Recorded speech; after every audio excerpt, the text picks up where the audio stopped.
Kalau kita lihat papan klasemen Super League, kayaknya udah jelas ya siapa juaranya. Tapi, tunggu dulu, ada satu prediksi berani yang justru ngebalikin semua logika itu.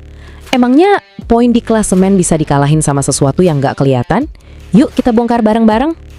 Oke, sebelum kita bahas prediksi yang jujur aja agak liar ini, kita lihat dulu deh kenyataannya sekarang gimana. Siapa sih yang lagi berkuasa di puncak klasemen? Jawabannya ada di angka-angka ini. Nah, bisa kita lihat bareng-bareng, di atas kertas ceritanya udah jelas banget. Persib Bandung lagi anteng di puncak dengan 47 poin. Sementara itu, rival bebuyutannya Persija Jakarta ketinggalan 6 poin di belakang. 6 poin itu jujur aja, bukan jarak yang dekat loh. Logis banget kan? Siapapun yang ngelihat tabel ini pasti langsung mikir, yaudah Persib ini mah juaranya. Ngejar selisih 6 poin di sisa musim tuh bukan perkara gampang. Tapi, gimana kalau logika sederhana ini ternyata salah total? Nah, disinilah ceritanya jadi seru banget. Ada satu suara yang berani banget ngelawan data dan statistik yang ada di depan mata kita. Sebuah prediksi yang ngejungkir balikin semua asumsi kita soal siapa yang bakal jadi juara. Dan inilah prediksinya. Ini datang dari orang yang bukan kaleng-kaleng, orang yang kenal Persija luar dalam, Ferry Indrasyariev, pendirinya Jakmania.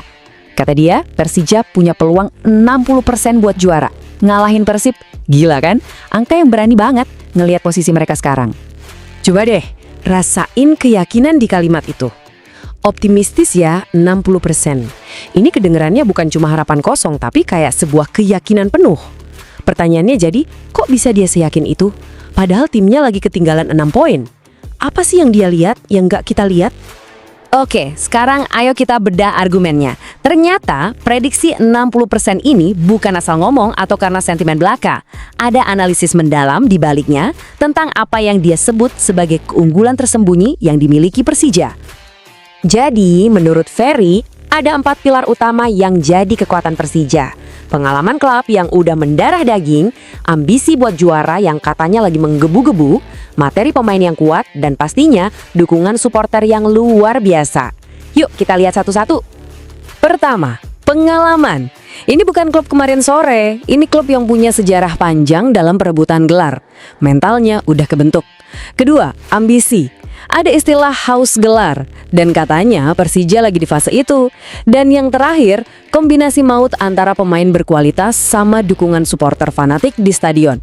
Ini bisa jadi resep buat bikin keajaiban. Nah, argumennya jadi makin dalam di sini. Ini bukan lagi sekedar Persija lawan Persib. Ini soal pertarungan dua filosofi yang beda banget dalam membangun tim. Antara klub yang dibangun dari sejarah panjang, melawan klub yang dibangun dari kekuatan uang. Terus muncul pertanyaan yang cerdas banget. Kenapa sih fokusnya cuma ke Persib? Kan banyak tuh klub-klub lain yang lagi jor-joran belanja pemain bintang. Kenapa mereka nggak dianggap ancaman serius? Dan jawabannya ini menarik banget. Menurut Ferry, ada beda mendasar. Persija dan Persib itu klub legasi. Mental juaranya udah ditempa sejak zaman Perserikatan dulu. Liga amatir yang gengsinya selangit. Nah, di sisi lain, ada kekuatan baru yang dibentuk dari belanja pemain bintang. Skuad mereka emang mentereng, tapi pertanyaannya, apa mereka punya mental buat nahan tekanan di jalur juara? Dan kita harus jujur, kita nggak bisa anggap remeh tim kayak Dewa United. Lihat aja nama-nama pemainnya. Ada Jaja, ada Alexis Mesidoro, ada Egy Maulana Fikri. Di atas kertas skuad ini ngeri banget, isinya pemain-pemain top. Tapi, ya itu tadi, argumennya balik lagi ke sini.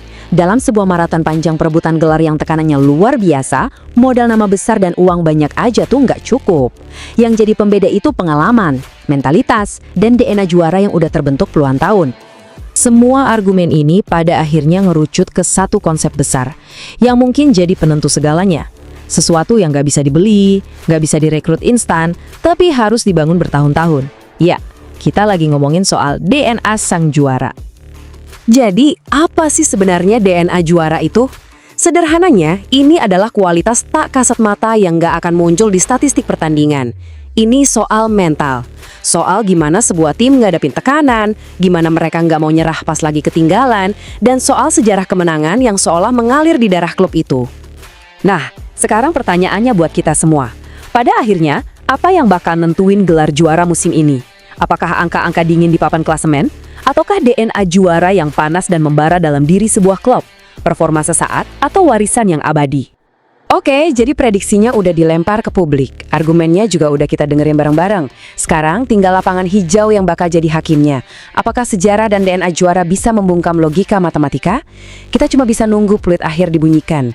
Yang jelas, perebutan gelar musim ini bakal jauh lebih seru dari yang kita kira.